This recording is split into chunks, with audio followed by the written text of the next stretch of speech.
Familia Rosarista, en el marco de nuestro compromiso con la excelencia académica, recibimos una capacitación liderada por Julián Ballén, educador e investigador en inteligencia artificial aplicada a la educación, para conocer cómo esta tecnología puede fortalecer el aprendizaje y preparar a nuestros estudiantes para los desafíos del futuro. Bienvenido, Julián. Muchas gracias, Tania, por tu invitación. Julián, ¿cómo puede la inteligencia artificial fortalecer el aprendizaje sin reemplazar el pensamiento crítico, la creatividad y el esfuerzo de los estudiantes? Bueno, siento que ahí hay que tener clara una distinción entre información y conocimiento, ¿no? Necesariamente el pensamiento crítico se ubica dentro del campo del conocimiento, que a diferencia de la información, que son datos que se almacenan y se distribuyen, el conocimiento es el poder aplicar esa información al estado de cosas en el mundo y pues finalmente poder agenciar en cambiar el estado de cosas, mejorarlo, y ser parte de la toma de decisiones y de esa transformación del mundo. Entonces, pues pienso que lo primero, antes de poder pensar en herramientas, en algoritmos o en chatbots de inteligencia artificial, es necesario poder decantar y construir en nuestros estudiantes una agencia, tanto política, ambiental, social, de futuro, para que justamente puedan tener claro cuál es su papel en el mundo, si se quiere, desde un sentido existencial, y desde ahí empezar a utilizar las herramientas para alcanzar ese agenciamiento que se desea. Ok, Julián, ¿qué acciones debería implementar un colegio como el nuestro para integrar la inteligencia artificial de manera ética y efectiva en el aula?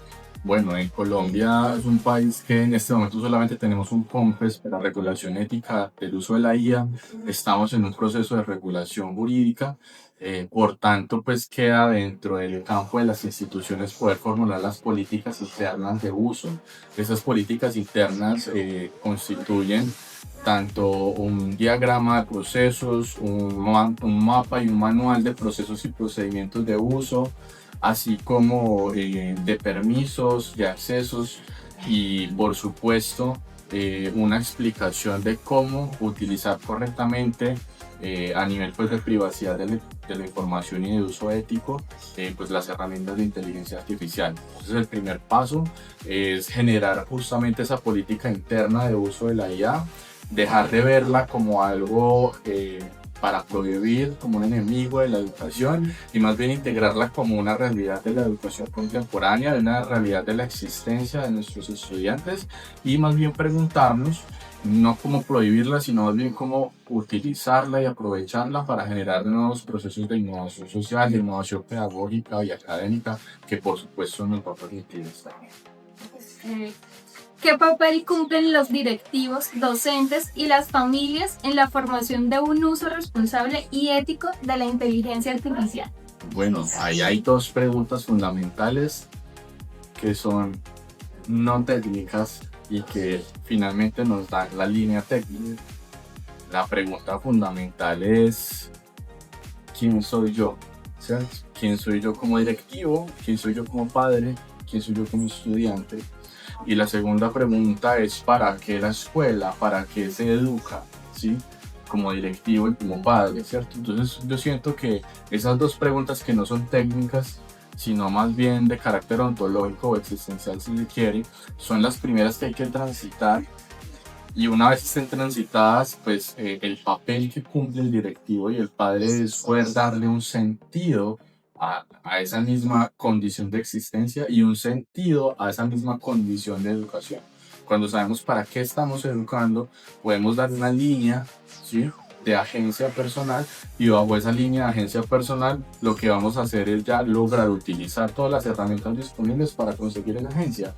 Piénsalo algo así como si fuéramos carpinteros, ¿sí? El papel del maestro carpintero es decir, vamos a crear un caballo de madera, ¿cierto? Pero una vez tengo claro eso, pues ya puedo utilizar las herramientas que tengo, el martillo, para crear ese caballo de madera. Le doy un sentido y le doy una línea de creación. Lo mismo pasa con las herramientas de inteligencia artificial. Si nosotros no tenemos un sentido hacia lo que queremos hacer con ellas, pues los muchachos obviamente van a caer es en el mero entretenimiento y no en la agencia. Ok, Julián.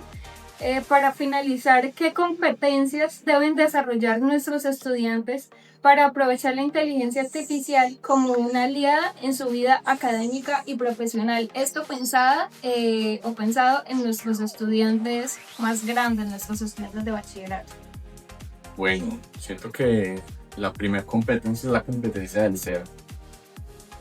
En tanto tengamos la capacidad autorreflexiva, eh, pues podemos nosotros discernir otras competencias subsiguientes, como por ejemplo el análisis crítico del discurso, el análisis crítico de la información, la capacidad de poder discernir entre esta sociedad de la información que nos bombardea con datos constantemente, cuáles de esos datos son falsos, lo que llamamos hoy en día fake news, cuáles de esos datos son verdaderos y sobre todo le llamaría yo capacidad de razón práctica, qué hacer o cómo hacer el bien con esos datos que ya convaliden que eran verdaderos. Entonces yo creería que el ser, el discernimiento, la capacidad de análisis discursivo y la capacidad de construcción de agencia personal serían como esas capacidades que estarían diferenciando hoy en día a aquellos que solo consumen inteligencias artificiales por información que está detrás de los algoritmos, a aquellos que agencian el mundo y construyen el mundo a través de ellos.